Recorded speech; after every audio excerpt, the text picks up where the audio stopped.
Today we're going to talk about research methods in social psychology, going along with some of the material from chapter 2 in your book and adding a little bit extra, especially about some reproducibility stuff in the last lecture that I'm going to post. Um, what I want to get across in this unit is that there are a lot of different ways that social psychologists might uh, tackle their research questions, but experimental designs tend to be the most widely used and allow for something called causal inference, causality, that is very important to understanding the relationships and mechanisms between different variables. So I want to talk about types of research methods that we'll start out with. We'll talk about validity, internal and external validity, different types of study designs, talk a little bit about replication there as well, with some other topics mixed in. So why do we need to talk about research methods?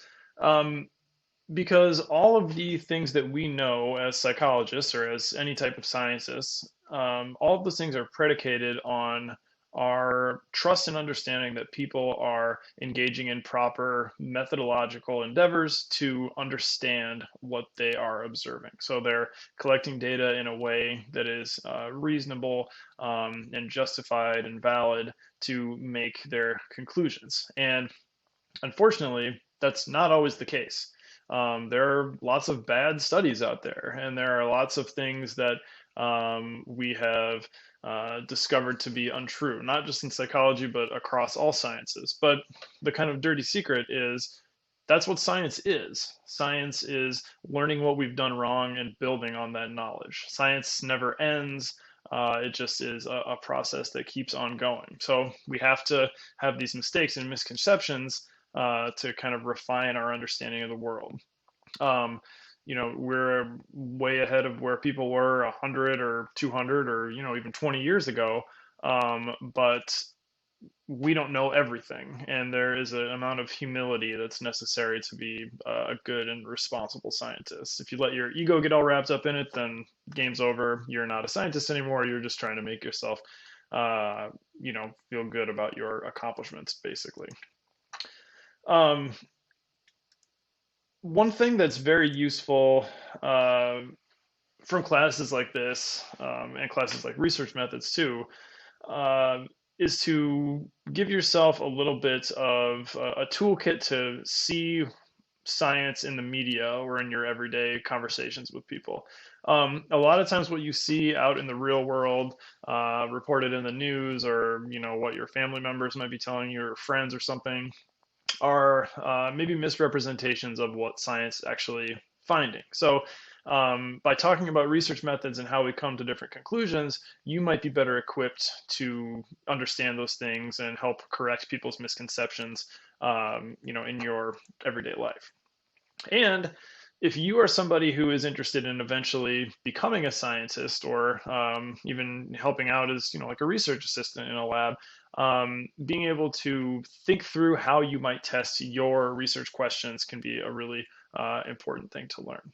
So um, let's talk a little bit about how we can do research in a better way than just making assumptions or relying on our intuitions or things like that.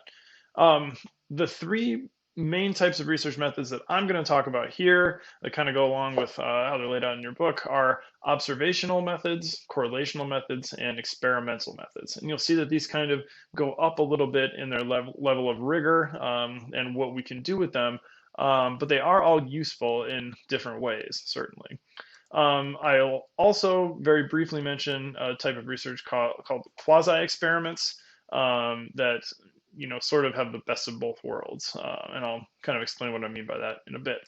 But first, we're going to talk about observational research. So in my research methods class, I talk about the different goals of science as description, prediction, explanation, and application. And those, get more and more complex as you go on. But the simplest thing we can want to do as social scientists is to just describe the world.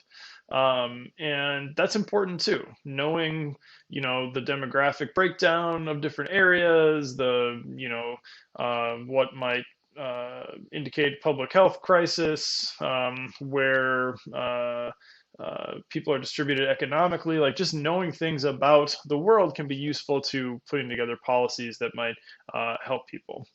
In social psychology, more specifically, it's useful just to know how frequent certain types of behaviors are, or how prevalent a particular personality type is, or something like that. So, different types of observational research, they're not used to really explain how something works, but just to describe that it exists. So, some versions of this that you might be familiar with, ethnography or participant observation, that's when ethnography, somebody's like describing a group or an event in a narrative way. It's kind of a qualitative method, and you're trying not to influence the behavior of a group. And participant observation is even a special case of that ethnography where you are acting as though you are a member of that group that you're studying, maybe even in secret, so they're not suspicious and you can get more natural behavior from people. Those take a lot of time and effort, obviously, so they're maybe done less frequently than some other types of studies, but they can be very, very useful. And we'll talk about a particular type of participant observation study when we get to the cognitive dissonance unit in a few weeks. That's very interesting. Trained observers, rather than somebody that's actually involved in a particular group or some sort of setting you're interested in, just having somebody watch what's going on and taking copious notes and coding what they see. I have here using a coding scheme to record behavior. That's one thing that can be really useful because you could have 10 different people watch some behavior and you might have 10 different interpretations of what it is. So if ahead of time you can have all of your observers agree on what constitutes a smile or a disagreement or a social action or something, then you're going to get much better converging sort of evidence from those different observers. But you might have trained observers watch children playing on a playground, or watching people's behavior in a mall, or watching how people are interacting on a comment board or something like that. Right now there's probably not a whole lot of trained observational work going on because a lot of people are just at home, but it can still be done in other ways. Finally, one other type of observational research, and this is by no means an exhaustive list, but I just want to give some examples. Archival analysis, by looking at different records and documents, like you might look at census records or surveys or newspapers or commercials, or how people are portrayed in different TV shows or news segments or something like that. You can get a lot of information about people and their behavior from the types of media and documents that they produce, recording things about their lives. One example of archival research, because I know it can seem kind of dry and maybe a little bit divorced from our social world, but the way that we portray different types of people in the media is a reflection of how we think about those people and the types of stereotypes that are involved in portraying them.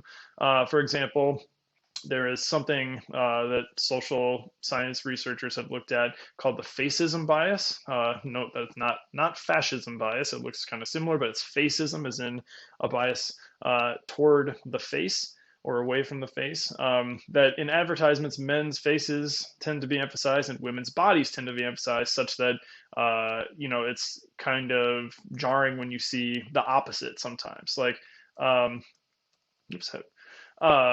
one of these looks normal. We would expect to see women portrayed in this particular way, but a man in the same type of position with his body emphasized maybe doesn't look as, I don't know, natural or something to us because of the way that women are objectified and the stereotypes and ideas that we have about these different groups. So we can show that the way that we think about people and treat people is reflected in the way that they're portrayed in our different archival records. So again, we could spend all day talking about examples of observational research, but we do need to cover quite a few more things. I'll just end this section by noting that observational research, I don't mean to belittle it. It does tend to be a little easier than some other kinds of research because it's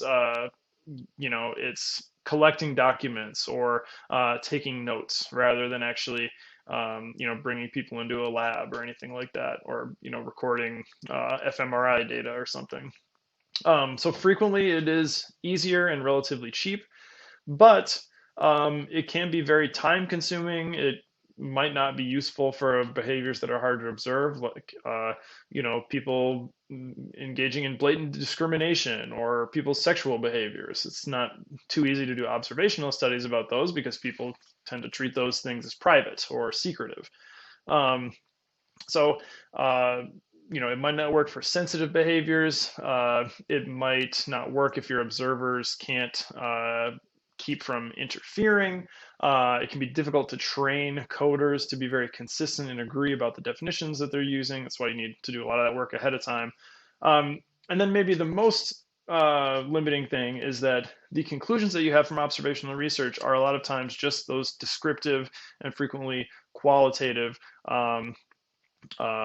conclusions rather than being able to look at the actual relationship between variables and the mechanisms between them. So we will talk in the next video about correlational research, which is maybe a step up as far as that type of rigor.